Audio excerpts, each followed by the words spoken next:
Hello नमस्कार साथियों, स्वागत है आपका राव टेक्निकल क्लास में।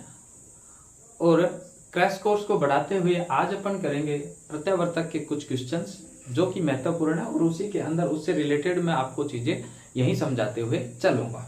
तो चलिए शुरू करते हैं आज का पहला क्वेश्चन। अल्टरनेटर के रोटर को आवश्यकता होती है। देखिए साथियों, सबसे पहले आपकी एक जो मोटर होती है इसके अंदर क्या होता है, एक रोटर होता है, ठीक है। अब अपन इस रोटर के साथ में क्या करेंगे, इधर तो वाइंडिंग होती है कौन सी, जिसमें से अपन क्या लेते हैं, RYB यानी कि सप्लाई लेते हैं। इसके ऊपर भी एक वाइंडिंग होती है, ठीक है। इसके अंदर आपको कौन सी देनी पड़ती है, DC सप्लाई देनी होती है और इसको प्राइम मूवर के साथ में आपको घुमाना पड़ता है। जब आप इसको घुमाओगे प्राइम मूवर को तो ये मैग्नेटिक इफेक्ट उत्पन्न करेगा और ये मैग्नेटिक इफेक्ट के कारण ही आपको सप्लाई या EMF जनरेट करके सप्लाई देगा। तो ठीक है, आपको समझ आ गई कि इसको अल्टरनेटर को दो चीजों की जरूरत होती है, एक प्राइम मूवर की और दूसरा DC सोर्स की, यानी कि आपका एक्साइटर की। एक्साइटर के रूप में आप DC जनरेटर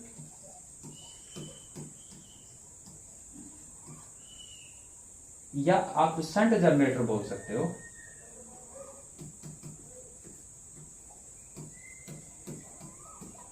शंट जनरेटर या फिर आप इसके अंदर बैटरी का यूज कर सकते हो, ठीक है। तो आपके DC की आपकी आवश्यकता पड़ेगी। चलो अगला देखते हैं। सैलिएंट पोल प्रकार के रोटर में प्राय खालिस्तान के प्राइम मूवर की प्रयोग किया जाता है। देखिए साथियों, ये क्या कह रहा है आपका कि एक सैलिएंट टाइप का क्या है, रोटर है या जनरेटर है ये कह सकते हैं। तो इसके अंदर क्या है, मैं आपको इसमें कुछ समझाना चाहूंगा। देखिए साथियों, दो प्रकार के होते हैं। एक होता है आपका इस टाइप का, ठीक है, और एक जनरेटर होता है किस टाइप का,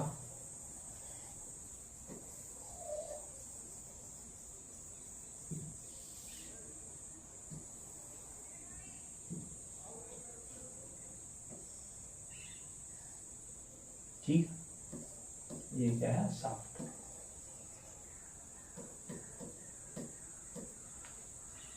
अब इन दोनों के अंदर क्या डिफरेंट है कि ये इसकी लंबाई ज्यादा है और चौड़ाई कम है, यानी कि लंबाई अधिक है और ये कम है, लेकिन इसके अंदर आपकी चौड़ाई अधिक होगी, या हम कह सकते हैं व्यास, ठीक है। इसको अपन व्यास बोल सकते हैं, व्यास अधिक और लेंथ क्या है, कम है, ठीक है। और इसका व्यास यानी डायमीटर कम है। ये चीज आपको अगर समझ आती है तो इसके अंदर आपको कई क्वेश्चन सोल्व हो जाएंगे। देखिए, अगर ये सिलेंड्रिकल है या कह सकते हैं बेलनाकार, इसकी लंबाई अधिक है तो इसकी स्पीड ज्यादा रहेगी, ठीक है। लेकिन इसका क्या है, आपका व्यास ज्यादा है। अगर व्यास ज्यादा है, हम उसको बहुत तेज घुमाएंगे तो उसके अंदर उसकी वाइंडिंग बाहर निकल जाएगी, ठीक है। इसलिए इसकी स्पीड क्या होगी, स्पीड कम होती है और इसकी स्पीड ज्यादा होगी।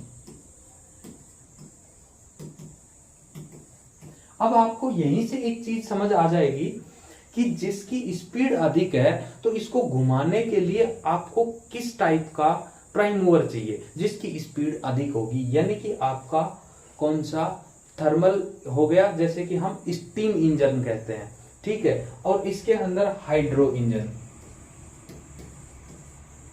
चलो नीचे लिखना, हाइड्रो प्राइम मूवर, ठीक है। दूसरा आप ये कह सकते हो कि हाइड्रो के अलावा आप जो आपकी पवन चक्कियां होती है, जहां पे पवन ऊर्जा को आपको कन्वर्ट करना होता है इलेक्ट्रिक ऊर्जा में, तो वहां पे भी आपका हो सकता है, पवन ऊर्जा प्राइम, इसको विंडी कह सकते हो, पवन प्राइम मूवर। ठीक है, ये आपका क्या हो गया, प्राइम मूवर। इसके अंदर अधिक के लिए स्टीम,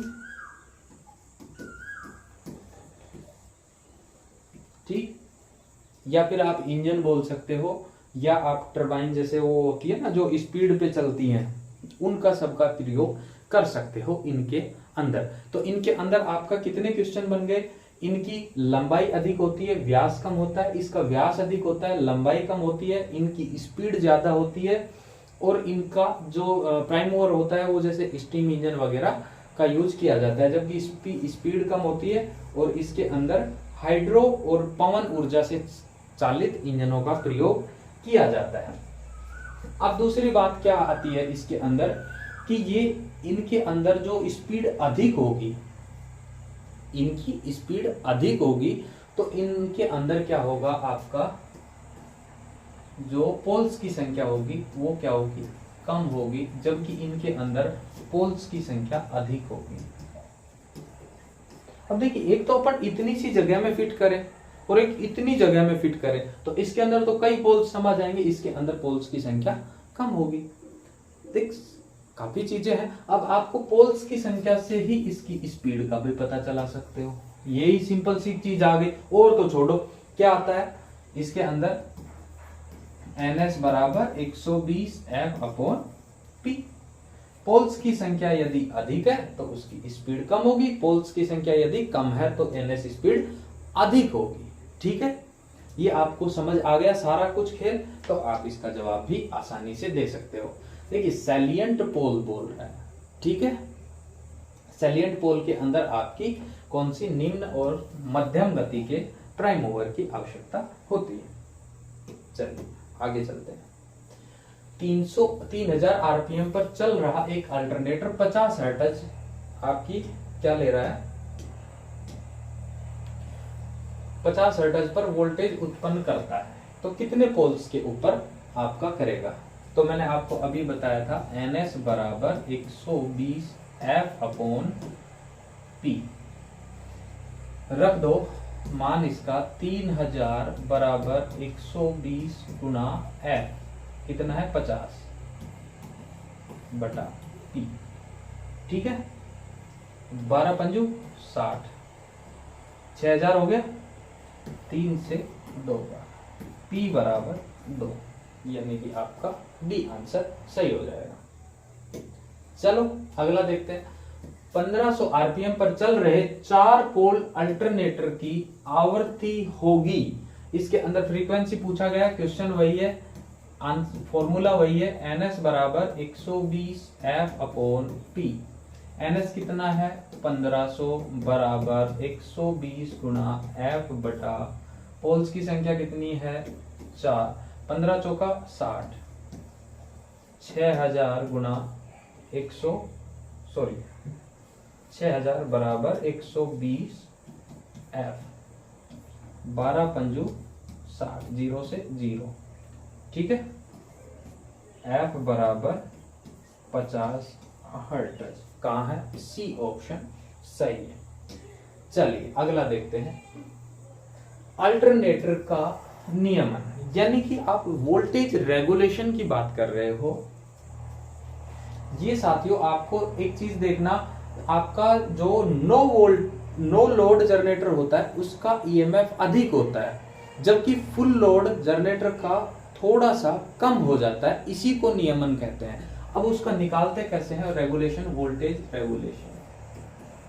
वोल्टेज रेगुलेशन बराबर, देखिए V0 यानी कि लोड पर माइनस V/V इंटू 100।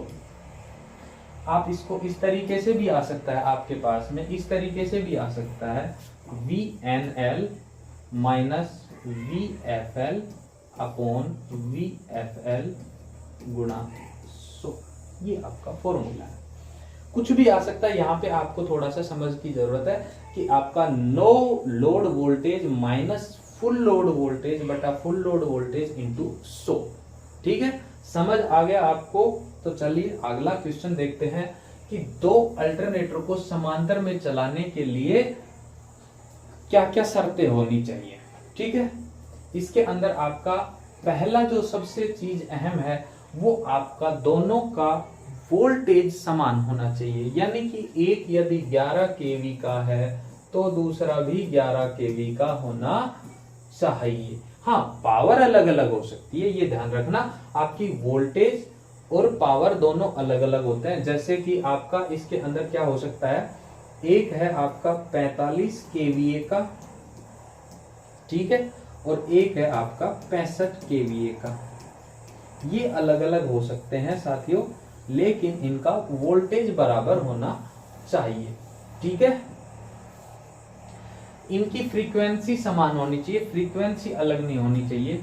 50 हर्ट्ज है तो 50 हर्ट्ज ही होनी चाहिए। ठीक है, इनको बराबर कैसे करोगे, इनकी स्पीड बढ़ा के आप कम ज्यादा कर सकते हो, प्राइम मूवर की स्पीड बढ़ा के। यानी कि आपने एक चीज देखी होगी, ब्राइट लैंप और डार्क लैंप विधि, ये सारी ब्राइट वाली ये सारी जो विधियां हैं, सिंक्रोनस विधि, उनके माध्यम से इनकी आवृत्ति और ये फिक्स की जाती है। ठीक है, फेज अनुक्रम होना चाहिए। आर वाई बी है तो आर वाई बी ही होना चाहिए। आपका आर बी वाई कर दोगे तो शॉर्ट हो जाएगा। ठीक है साथियों, ये सभी हैं तो ऑप्शन सही है।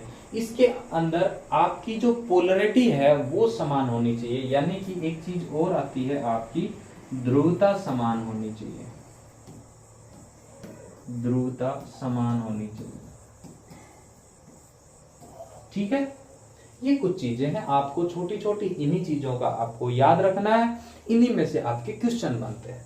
चलिए अगला देखते हैं, इलेक्ट्रिक मशीनों के लिए उपयुक्त इंसुलेशन है। मैंने आपको पिछली क्लास में भी बताया था कि सबसे जो आपका इलेक्ट्रिक के अंदर होता है वो आपका 90 डिग्री तक यूज कर सकते हैं, उससे ज्यादा होगी तो आपकी वाइंडिंग जल सकती है साथियों।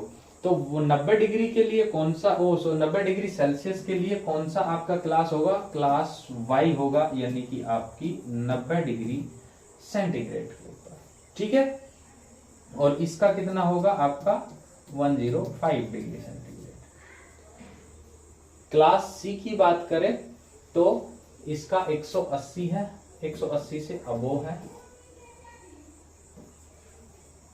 और इसकी बात करें तो ये 155 के समथिंग है। ठीक है, इतना सा आपका ये है। चलें अगला, एक अल्टरनेटर जिसमें 1500 आरपीएम पर 210 वोल्ट उत्पन्न कर रहा है, जिसकी गति यदि 1000 आरपीएम कर दें तो वोल्टेज कितना होगा। साथियों इसके अंदर आपका क्या आएगा, रेशो के अकॉर्डिंग निकलेगा, यानी कि आपकी ns स्पीड 1/ns 2 बराबर E2 बटा E1। ठीक है, समझ आ रहा है। ns यानी कि आपकी जो सिंक्रोनस स्पीड है वो पहले कितनी थी आपकी 1500 से दोबारा से कितनी कर दी गई, 1000 लगा दो, 1000 बटा 1500 बराबर E2 अपने को ज्ञात करना है और 210। ठीक है, 2 0 से 2 0, 5 दूनी 10, 5 3 15, 7 3 21, यानी कि 140 वोल्ट। ये आपका आंसर हो गया। ठीक है, चलते हैं अगले क्वेश्चन की तरफ।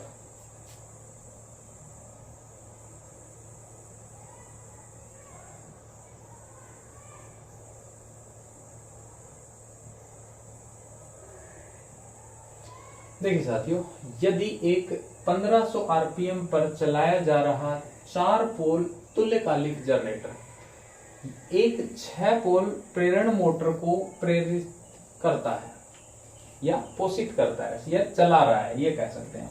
ठीक है, जो कि 5% स्लिप पर चलने के लिए भारित है, तो मोटर की गति क्या होगी। ठीक है साथियों, देखो सबसे पहले आपको क्या निकालना है, NS बराबर कौन सा, अल्टरनेटर का 120F/P। पूछ क्या रहा है, इसके अंदर RPM दे रखा है, NS स्पीड दे रखी है, पोल्स की संख्या दे रखी है, फ्रीक्वेंसी पूछ रहा है। NS कितनी है 1500 बराबर 120 इंटू F/4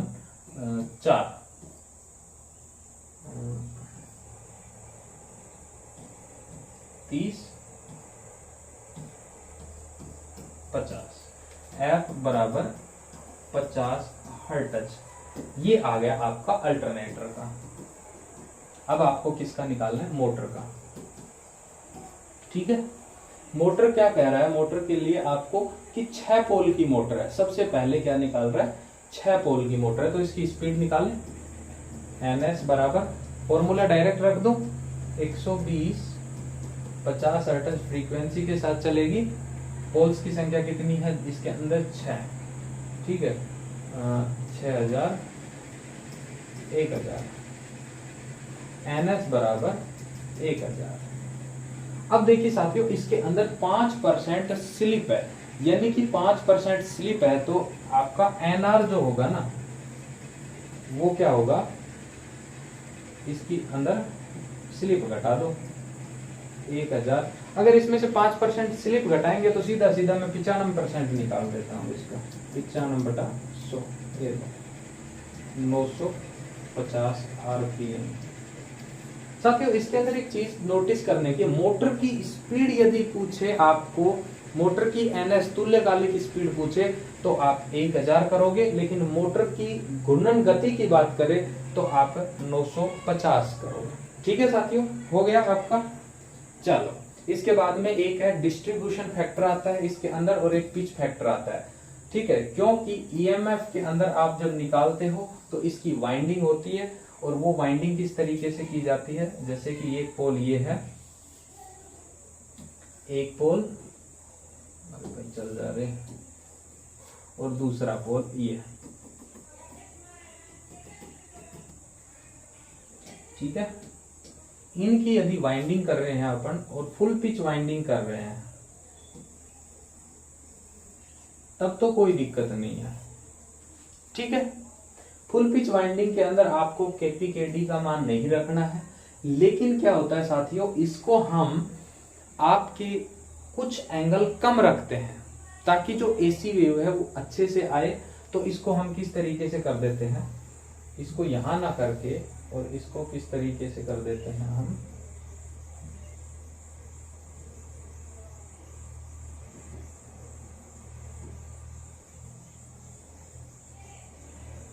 इसका कुछ एंगल कम कर देते हैं।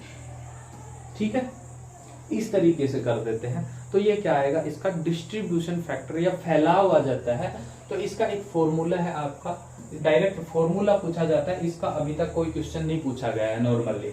ठीक है, साइन n β/2 और n साइन β/2 याद रह जाएगा, साइन n β/2 और n साइन β/2, ये आपको याद रखना है। जो कि बीटा की यदि आपको निकालना है बीटा का, तो बीटा का जो मान है वो 180 के अंदर आप n का भाग दे दोगे। n क्या है, पोल्स की संख्या होती है, वो आपको दे देना है।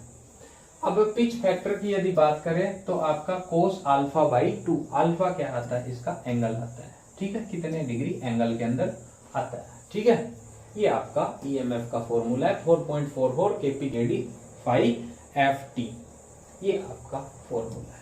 ठीक है साथियों, इसके अंदर से इतना ही था जितना बताया गया है, इसी के आधारित आपको क्वेश्चन पूछे जाएंगे। अगली क्लास में अपन देखेंगे सिंक्रोनस मोटर के क्वेश्चंस। चलिए तब तक के लिए धन्यवाद।